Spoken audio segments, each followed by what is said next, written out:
All right, welcome back to Cousin Sal's Winning Weekend. Let's bring in our guest. After this season, she will have earned her doctorate in college football playoff bracketology and a double minor in NIL linguistics and flag planting. I'm excited she's joining us to talk about it all. ESPN college football reporter Heather Dinich. Thanks for being here, Heather. Yeah, thanks for having me on. Heather, we have the big quarterfinal games. I don't have to tell you this week. And I'm a weird dude. I would rather talk about the screwy bracket for another 6 weeks and not get to the games until March. Are you like me, or are you sick of the bracket chat? No, we can talk bracket chat for the next month if you want, because there are still people who are trying to figure it out, quite honestly. And I think there are a lot of commissioners out there who have questions about the bracket too, and the exclusion of Alabama from it. So talk away. All right. So we were going to do it anyway. I hate to break it to you. But yes, I was surprised, though, first to learn you're not on this playoff committee, are you? No. And I'm glad you pointed that out, because for years, Nick Saban thought I was. And he would sit there and he would just talk at me like I could change things. I cannot, coach. You're not allowed to change things, No, right? So how does this work? Is this like the Supreme Court where we have to wait for someone to perish before you're given the gig?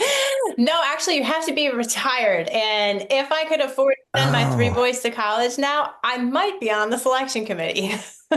I don't think that's fair, by the way. I don't think that sets a good, I get it. Maybe they're rewarding people for retiring, but if you're retiring, maybe you're not following these games as closely as you should be. Do you get the sense that that could be the case with some committee members? Well, I should clarify. If you're a member of the media, you have to be retired. So I see. Yeah, okay. There are sitting athletic directors on there. There are Hall of Fame coaches on there. The star power's gone down a little bit since Condoleezza Rice rotated off, but they typically serve 3-year terms. And so, but to your point, I mean, you can't constantly watch games from 12 noon until 2 a.m. So they do, well, I do that, but I get paid to do that. But they provide all of the committee members with CFP issued iPads, and those say they can watch coaches' cut-ups of these games just like you get game film to do. So they kind of breeze through a lot of these games that they don't see live. Gotcha. And that's exclusive. That's an interesting, this iPad, they won't show Netflix specials or anything. You won't be able to see Jesselnick or anything like that. I cannot confirm or deny. I gotcha. All right. So let's talk about this. What surprised you most about this bracket? My 2 biggest surprises are Penn State got an easy road and Oregon got screwed. Are those the top 2 on your list, or does something else jump out at you? No, I think the fact that the number 1 seed potentially has the most difficult road to a national title, to me, is bananas, right? Because you're supposed to reward the number 1 seed, and it feels like in every other sport on the planet, that's what happens. But when you look at the Ducks and possibly playing Ohio State again for the 2nd time, maybe Texas, it's really tricky. So, and I think that that's one thing that fans struggle with, is just how you go from the ranking to the seeding. And you're right, you kind of need a degree in it to figure it out if you weren't following along all season.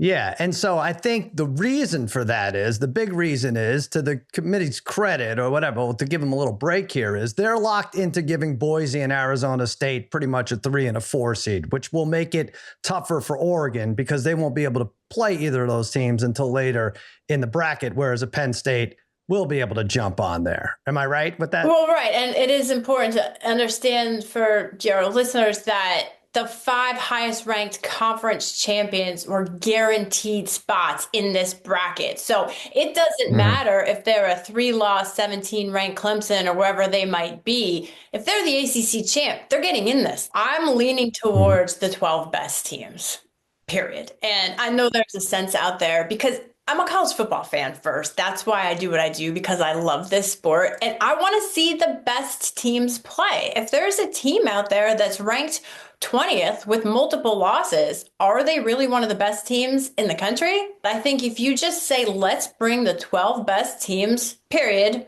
and have one play 12 and so on and so forth and see who wins the thing, I don't know. It could. Yeah, that might be the way to go. So now you are an Indiana University alum. Am I correct in saying that? That's true. Are you headed to South Bend? Will you be painting your face? What's going on? How excited are you for this? I actually think Notre Dame is going to win this game.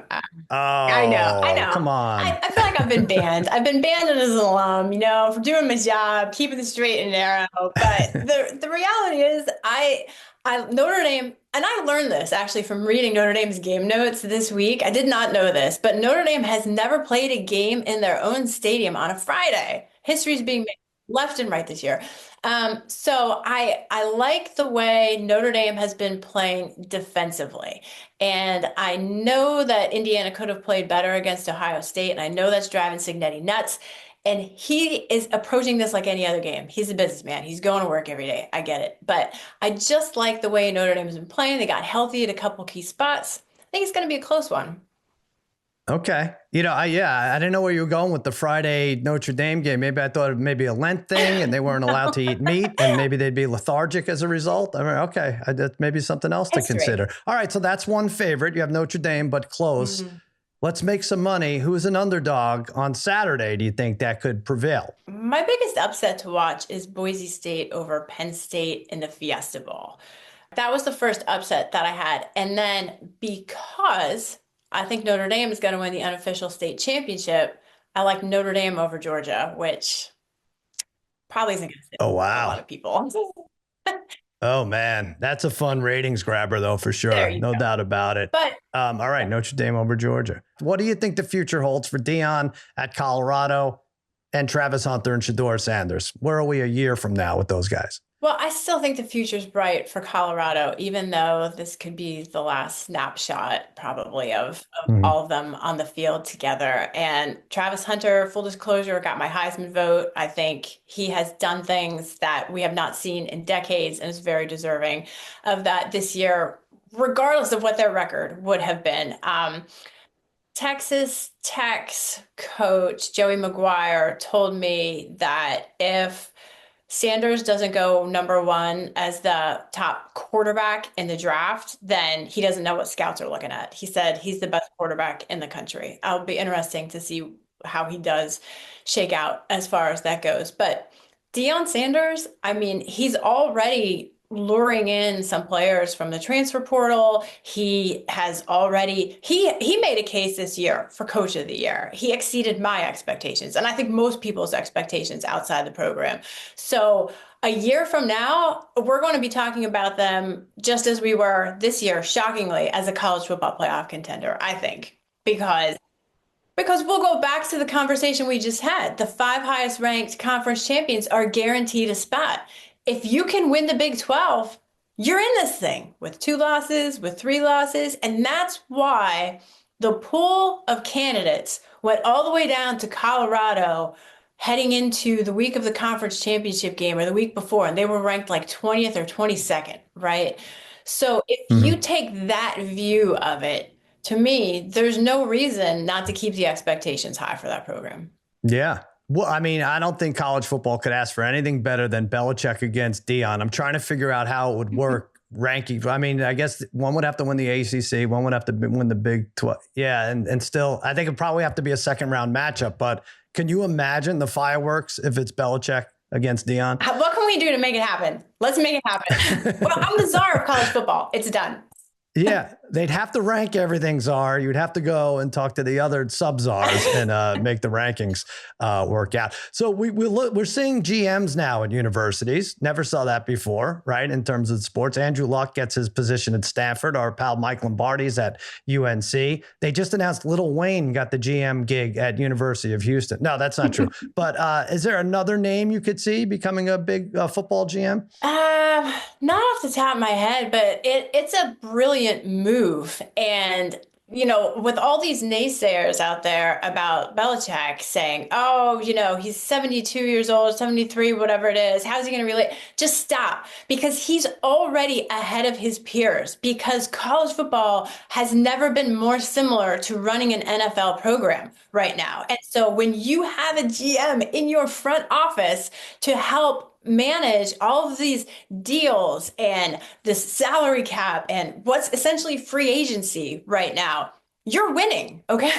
So right. I don't care if you're at a basketball school. If you are Bill Belichick and you've got the people around you to run it, you're absolutely in position to contend for a national title.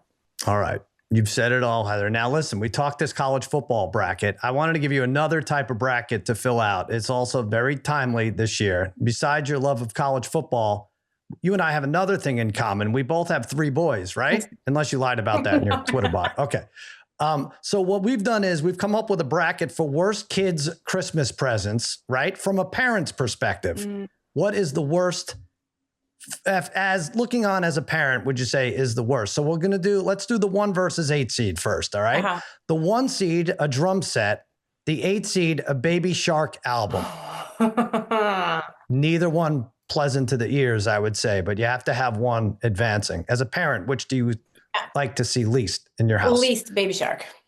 That's easy. Baby Shark. Wow, that's a big upset. That's a gigantic upset. All right, Baby Shark advances. The 4-5, paintball gun or Ohio State sweatshirt. I'm going paintball gun because they hurt.